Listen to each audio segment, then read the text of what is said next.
These Asian countries have a potential to become a global superpower. Number 1. China. It's no secret that China's dominance has grown and continues to grow exponentially. China's GDP in 2000 was only $1.2 trillion compared to the US's $10 trillion and Japan's $5 trillion. Today, China's GDP is around $20 trillion, having completely surpassed Japan's stagnant economy and closing in on the United States' economic dominance. China will overtake the United States as the world's largest economy within the next few years. Not only that, but China is the world's fourth largest country in terms of land area. It is also the world's most populous country. China has more people than the entire continent of Africa. Most importantly, this number is unfortunately increasing. Finally, China is the world's sixth richest country in terms of natural resources. So China pretty much ticks all of the boxes of being a superpower. It still falls short of the United States' power by quite some bits in most categories. However, as we all know, China is catching up fast. It has progressed from a poor, impoverished country to potentially matching and even surpassing the United States in global dominance within the next few decades. However, the country will also have to deal with its aging and shrinking population. Over the next few decades, China's population will have nearly peaked, and due to economic growth, its elderly will live longer lives, and fewer families will have children. This aging population has the potential to slow China's growth. China is using its economic power to influence many countries around the world.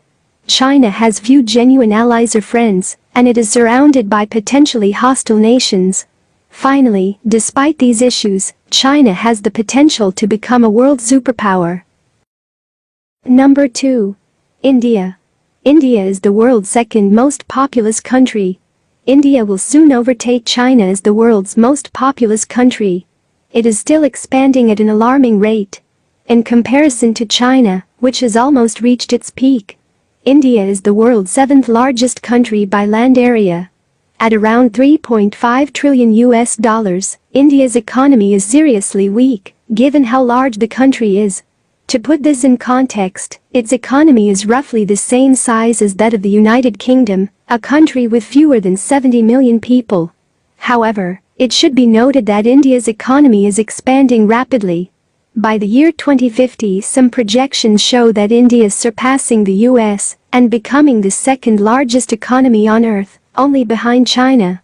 However, a large population and economic size does not guarantee superpower status. India is home to the most people living in poverty in the world. Its GDP per capita is less than $2,000, compared to $62,000 in the United States. India is geographically positioned in a very volatile position. There are many disputed territories across South Asia, which often escalate to conflict and even risk the threat of nuclear annihilation. India's geographical position also puts it straight in the path of many devastating natural disasters.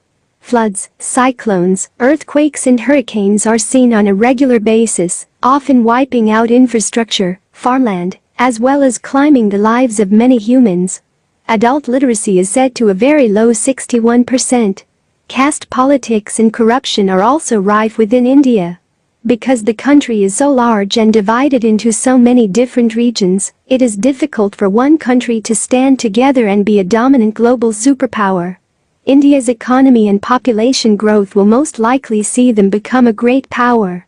But a global superpower? I think it will be difficult for India to become a global superpower. It simply does not have the resources and infrastructure to compete with the likes of China, who sit just northwest of their territory. Number 3. Japan.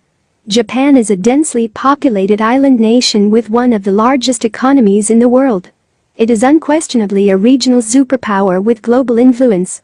In the 1980s, many political and economic analysts predicted that Japan would eventually accede to superpower status. And expectations were that it would surpass the US economy. This was due to the country's large population, massive GDP, and rapid economic growth at the time. However, Japan has been experiencing slow growth since the last decade. From 1991 to 2003, the Japanese economy grew at a slower rate of 1.14% per year in terms of GDP compared to other industrialized nations. Because of this slowdown, Japan lost its economic superpower goal. Aging population is a major concern for Japan. Also, military capabilities of Japan's self-defense forces are held back by the pacifist 1947 constitution. As a result, Japan cannot project power through its military. However, given the rise of rivals such as China and North Korea, Japan's pacifist policy may change in the future. If that happens, then Japan could rise as a superpower. Number 4. Indonesia and Vietnam. Indonesia and Vietnam, these two Southeast Asian countries have shown incredible economic growth in the past decade. Most of the international companies shifting from China are considering Vietnam and Indonesia for manufacturing, because of this economic growth has increased tremendously in these countries. But these countries do not have large military power. They also don't have any influence in world politics. So these countries could rise economically, superpowers and not traditional superpowers.